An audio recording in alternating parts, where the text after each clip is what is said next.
Well, for more on this story, we can speak now to Robert Gutsche. He's a senior lecturer at Lancaster University in the UK.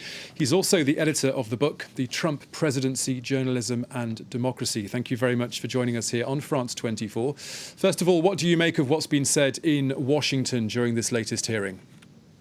Well, it certainly is showing us the desire that Donald Trump had to not recognize the election results and then certainly to try and stay in office.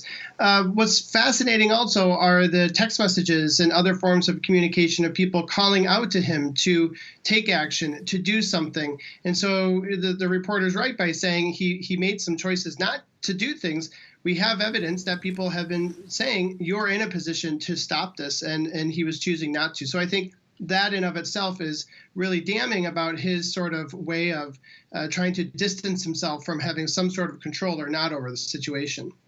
Now, once this investigation is over and the hearings are all done and dusted, is there a chance that criminal charges can be brought against Donald Trump?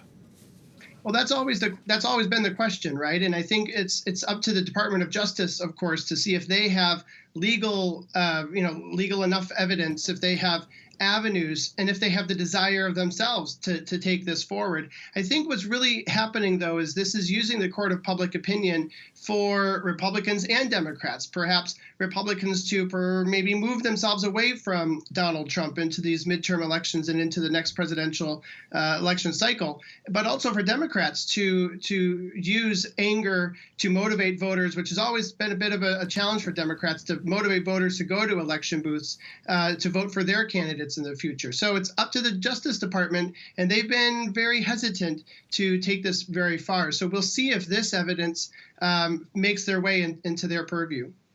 This has been another primetime TV event for American audiences, of course. How much of a game changer will it be for public opinion that these testimonies have been broadcast? What's fascinating is this has had record turnout for ratings. I mean, this has been big time, prime time TV. I think what we're going to have to wait and see really is how these images and how the testimony, if you will, how the visuals, because it's very much been a production, makes its way into those election cycles. It's not going to end. Its influence isn't going to end with that hearing closing. It's going to be reproduced in campaign ads. It's going to be reproduced in further congressional testimonies. It's going to be reproduced in presidential campaigns. And so I think the one thing that we're going to get from this hearing is endless amounts of visual and audio content that's going to really fuel at least the first stages of the next presidential election. Its power does not just end with the hearing.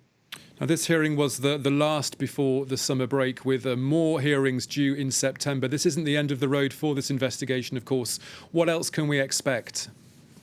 Well, I think we have a lot more questions of the people who've been sitting in the room with Donald Trump. I mean, I don't know how much more really we can say Donald Trump had a role in this. I mean, I think that was the major play out of these hearings. But I think there are much more, there are many more people who need to be questioned. I think what's happening is a lot of these congressional aides and a lot of these presidential aides and others are coming through to try and whitewash their involvement in Trump's rise to success as some sort of political way to keep them in the game. But I think that we have a lot more questions for people around that, such as why there wasn't Capitol security, why there wasn't a bigger presence of forces. That's something that came up again in this last hearing. But I don't think the public's really satisfied with how was this able to happen, and what are we going to do in the future to protect people in those buildings.